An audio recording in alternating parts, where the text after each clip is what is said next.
So this topic is about Hess का स्थिर ऊष्मा संकलन का नियम। हेस ने एक नियम दिया था जिसे कहा गया स्थिर ऊष्मा संकलन का नियम।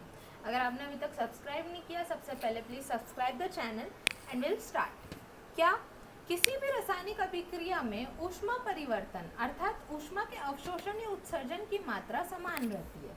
कोई भी रासायनिक अभिक्रिया की बात कर ले हम, कोई भी चीज़ एक चीज़ से दूसरी चीज़ में चेंज हो रही है, कोई भी रिएक्शन हो रही है, कोई भी अभिक्रिया चल रही है, उसके अंदर ऊष्मा का अवशोषण या उत्सर्जन, जितनी भी एनर्जी बाहर निकल रही है उसकी मात्रा इक्वल रहती है, चाहे वो अभिक्रिया दो या दो से अधिक विधियां पदों से कराई जाए।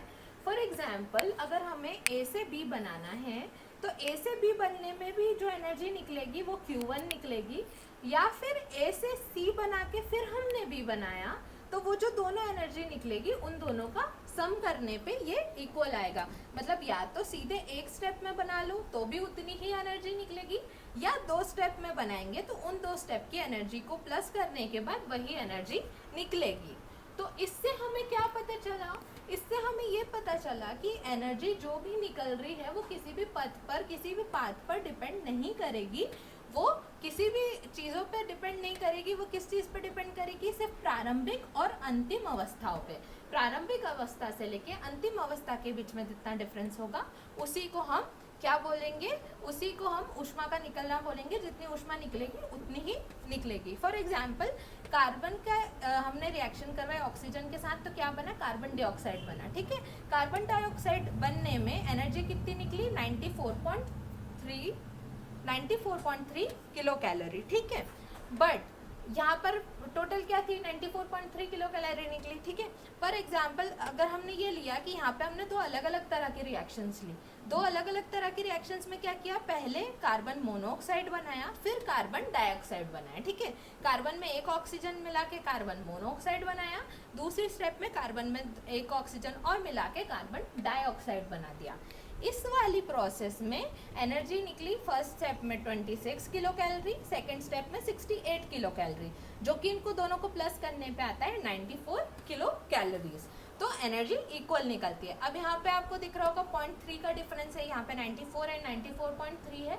ये कभी कभी थोड़ा बहुत एरर्स आते रहते हैं, बट ऑलमोस्ट वो इक्वल है।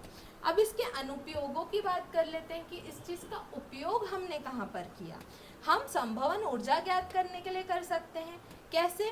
जैसे कार्बन और हाइड्रोजन कभी रिएक्शन नहीं करते हैं, पर उनमें अनेक विधियों द्वारा अभिक्रिया करा के उनकी संभवन ऊर्जा ज्ञात की जा सकती है।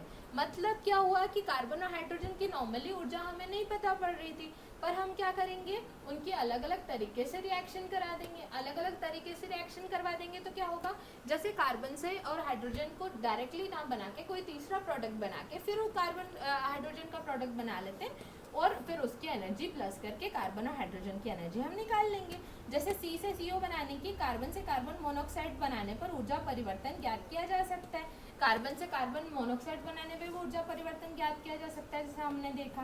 मंद गति से होने वाली अभिक्रियाओं की गति प्राप्त की जा सकती है। अब जो रिएक्शंस बहुत स्लो चल रही हैं, ठीक है, अब स्लो चल रही हैं तो उसका रिजल्ट हमें जल्दी नहीं मिल पा रहे हैं। उसके रिजल्ट को समझने के लिए हम क्या कर सकते हैं? कुछ और रिएक्शन करवा सकते हैं, कुछ और पाथ से जो रिएक्शन होनी थी उसको हम करवा देंगे और बाद में एनर्जीज को सारी प्लस करके उसका प्रोडक्ट निकाल लेंगे। तो इस तरीके से हम इस लॉ को उपयोग में ला सकते हैं। ये था हेस का नियम, और इस नियम का बहुत सारी उपयोगिता